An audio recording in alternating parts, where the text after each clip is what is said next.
सत्यावर असत्याच्या विजयाचा सर्वात मोठा सण म्हणजे दसरा मंगळवार दिनांक 24 ऑक्टोबर रोजी साजरा केला जाणार आहे।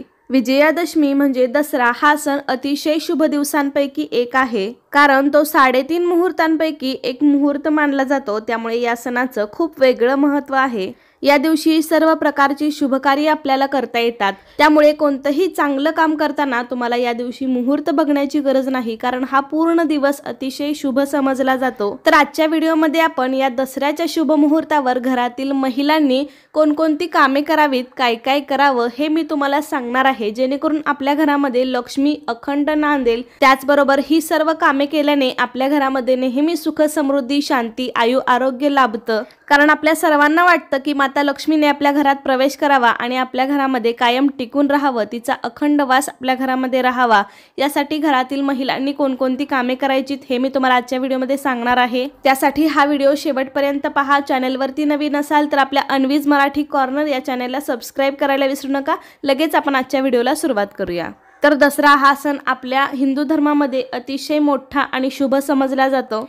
तर या दिवशी घरातील सर्व व्यक्तींनी लवकर उठायचं आहे। स्त्रियांनी आपल्या घराच्या समोरची म्हणजे आपल्या अंगणाची आधी सर्वात आधी साफसफाई करून तिथे सडा रांगोळी करायची आहे। आपण हे काम तरी गावाकडे तरी दररोज केलं जातं, कारण ह्याला एक अनन्यसाधारण असं वेगळं महत्त्व आहे। त्याची काही कारणेही वेगळी आहेत, पण आपण दसऱ्याच्या दिवशी तरी ही कामं करायला चुकूनही विसरायचं नाही।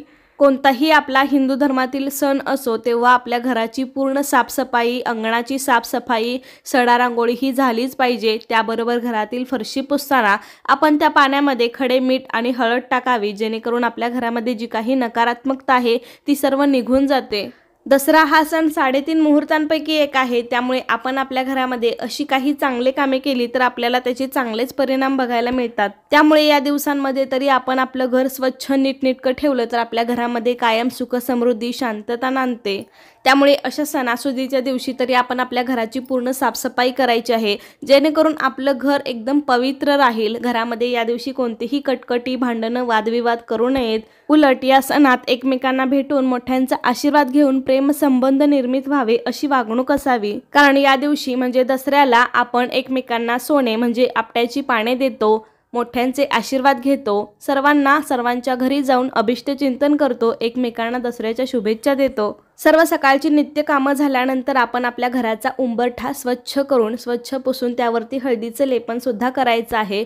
हळदीमध्ये थोडंसं गोमूत्र मिक्स करून तुम्ही हे हळदीचं लेपन करू शकता। हळद ही भगवान विष्णूला अत्यंत प्रिय आहे। जिथे विष्णू ची सेवा केली जाते तिथे माता लक्ष्मी अखंड वास करते असं म्हणतात। हे हळदीचं लेपन केल्यामुळे सुद्धा आपल्या घरामध्ये सुख शांती समृद्धी नांदते, घरामध्ये कायम बरकत येते, बाहेरून येणारी कोणतीही नकारात्मक ऊर्जा आपल्या घरामध्ये येत नाही। त्यामुळे हळदीचं लेपन अवश्य करावं। त्याचबरोबर हळदीचं लेपन केल्यावरती त्याच्या भोवती रांगोळी काढावी, लक्ष्मीची पावले काढावीत, स्वस्तिक हे शुभचिन्ह काढावं आणि त्या सर्वांची पूजा करावी, उंबरठ्याची देखील पूजा करावी। हे सर्व केल्यामुळे माता लक्ष्मी प्रसन्न होते, त्यामुळे या दिवशी हे अवश्य करावं।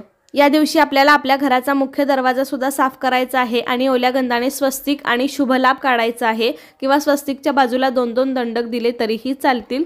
म्हणजे या दिवशी आपल्याला आपल्या घराचा पूर्ण मुख्य दरवाजा, चौकट, उंबरठा हे सर्व साफ करायचं आहे। स्वस्तिक शुभलाभ काढल्यावरती त्याची देखील पूजा करायची। आणि आपल्या सर्वांना माहिती आहे दसऱ्याच्या दिवशी झेंडूच्या फुलांना अतिशय महत्त्व दिलं जातं। या दिवशी कोणत्याही दिवशी नाही लावलं तरीही चालेल, मात्र दसऱ्याच्या दिवशी आपल्या घराच्या चौकटीला झेंडूच्या फुलांचं, आंब्याच्या पानांचं तोरण हे अवश्य लावावं। या दिवशी सगळीकडे झेंडूची तोरणं लावली जातात, म्हणजे सर्व आपल्या दाराच्या चौकटींना किंवा दुकानांना सुद्धा झेंडूची तोरणं लावली जातात। त्यामुळे आपल्याला न विसरता या दिवशी आपल्या दाराच्या चौकटीला झेंडूच्या फुलांचं तोरण अवश्य लावायचं आहे।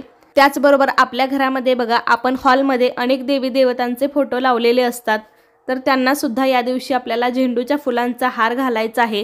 सर्व देवांना या दिवशी झेंडूच्या फुलांचा हार आपल्याला घालायचा आहे। मग ते हॉलमध्ये लावलेले असतील किंवा आणखीन कुठेही ठेवलेले असतील तरी झेंडूच्या फुलांची माळ यांना चढवायची आहे। त्याचबरोबर या दिवशी आपल्याला देवाची पूजा तर करायचीच आहे, पण त्याआधी आपल्या देवघरातील देव स्वच्छ घासून पुसून चकाचक करायचे आहेत। त्याचबरोबर आपलं देवघर सुद्धा या दिवशी स्वच्छ करायचं आहे आणि देव स्वच्छ केल्यानंतर सर्व देवांची सुद्धा या दिवशी देवघरामध्ये नवीन वस्त्रावर त्यांची स्थापना करून देवाची रोजच्या प्रमाणे विधिवत पूजा झाल्यानंतर सर्व देवांना आपल्याला झेंडूची फुले आणि आपट्याची पाने वाहायची आहेत। आपण देव तर स्वच्छ केलेलेच आहेत, म्हणजे त्यामध्ये गणपती बाप्पा पण आले। सर्व देवांना तुम्ही या दिवशी स्वच्छ पाण्याने पंचामृताने अंघोळ घाला आणि मग सर्व देवपूजा झाल्यानंतर आपण आपल्या घरातील मुलांच्या पुस्तकांची सुद्धा पूजा करायची आहे, कारण या दिवशी सरस्वती पूजनाला अतिशय महत्त्व दिलं जातं। सरस्वती माता ही विद्येची देवता आहे। सरस्वती मातेचा आशीर्वाद राहावा यासाठी आपण या सर्व गोष्टी करायच्या आहेत। आपल्या घरामधील जेवढ्या काही लहान मुलांची पुस्तकं असतील, वह्या असतील, जे काही शालेय साहित्य असेल, त्या सर्वांची या दिवशी हळद कुंकू, झेंडूची फुले, आपट्याची पाने वाहून पूजा करायची आहे। यामुळे सरस्वती मातेचा आशीर्वाद राहतो आणि आपल्या मुलांना सुद्धा अभ्यासात प्रगती होते। तुमच्याकडे सरस्वती मातेचा फोटो असेल तर त्या फोटोची पूजा करा, किंवा नसेल तर मग पाठीवरती सरस्वतीचं चिन्ह असतं ते चिन्ह काढून तुम्ही त्याची पूजा केली तरीही चालते। त्याचबरोबर दसऱ्याच्या शुभ मुहूर्तावर अनेक जण खरेदी सुद्धा करतात, कारण हा दिवस अतिशय शुभ आहे। त्यामुळे कोणतीही मोठी वस्तू तुम्हाला खरेदी करायची असेल तर या दिवसांमध्ये तुम्ही कोणताही मुहूर्त न बघता खरेदी करू शकता। सोने, वाहन, जागा, जमीन, इलेक्ट्रॉनिक वस्तू या सर्व तुम्ही गोष्टी खरेदी करू शकता। बरेच जण या दिवशी सोनं खरेदी करतात। तुम्ही जर कोणतीही वस्तू खरेदी केली तर ती आपल्या देवघरामध्ये ठेवून सर्वात आधी तिची पूजा करा आणि मग नंतर ती वापरा। तसेच या दिवशी आपल्या घरामध्ये ज्या काही छोट्या मोठ्या गाड्या असतील, लहान मुलांच्या सायकली असतील, 2 व्हीलर असेल, 4 व्हीलर असेल, तर त्या सर्व गाड्या सुद्धा या दिवशी सकाळी स्वच्छ करायच्या आहेत आणि त्याच्यावरती सुद्धा स्वस्तिक किंवा 5 नाम ओढून त्याची देखील पूजा करायची आहे सर्व गाड्यांची। आणि गाड्यांना सुद्धा झेंडूच्या फुलांचा हार घातला जातो, तो अवश्य घालावा, कारण या गाड्या सुद्धा आपल्याला अनेक वेळी खूप उपयोगी पडत असतात आणि वर्षातून 1-2दा तरी त्याची पूजा करणं हे आवश्यक असतं। त्याचबरोबर या दिवशी शस्त्राची पूजा करतात हे सर्वांना माहीत असेल, पण या दिवशी आपण ज्याद्वारे लक्ष्मी कमवत असतो, ज्या मार्फत आपण पैसे कमवत असतो, त्या सर्वांची सुद्धा आपण या दिवशी पूजा करायची असेल, जसे की मोबाईल असेल, लॅपटॉप असेल, ज्याच्या मार्फत आपण लक्ष्मी कमवत असतो, पैसे कमवत असतो, तर त्या सर्वांची सुद्धा या दिवशी पूजा करायची आहे। म्हणजे थोडक्यात काय तर पूजा करण्यासाठी हा दिवस अतिशय शुभ आहे। घरातल्या आपण सर्व देवी देवतांची, आपल्या घरातील गाड्यांची, अस्त्रशस्त्रांची पूजा करायची। शस्त्रामध्ये तुम्ही चाकू, विळी, तलवार अशी मोठ्या शस्त्रांची सुद्धा पूजा करू शकता। आणि त्याचबरोबर या दिवशी सर्व वैर विसरून इतरांच्या चुका माफ करून नव्याने नाती जोडण्याचा प्रयत्न करावा। तर अशा प्रकारे आपल्या हिंदू धर्मामध्ये प्रत्येक सणाचं महत्त्व अतिशय वेगवेगळं आहे। त्यामुळे प्रत्येक सणाच्या ज्या त्या गोष्टी आहेत त्या आपण केल्या पाहिजेत। त्यामुळे आपल्या घरामध्ये कायम बरकत येते, सुख शांती समृद्धी नांदते। त्यामुळे तुम्ही सुद्धा येत्या दसऱ्याच्या शुभ मुहूर्तावर ही सर्व कामे नक्कीच करा, त्यामुळे तुम्हाला सुद्धा याचा चांगला लाभ होईल।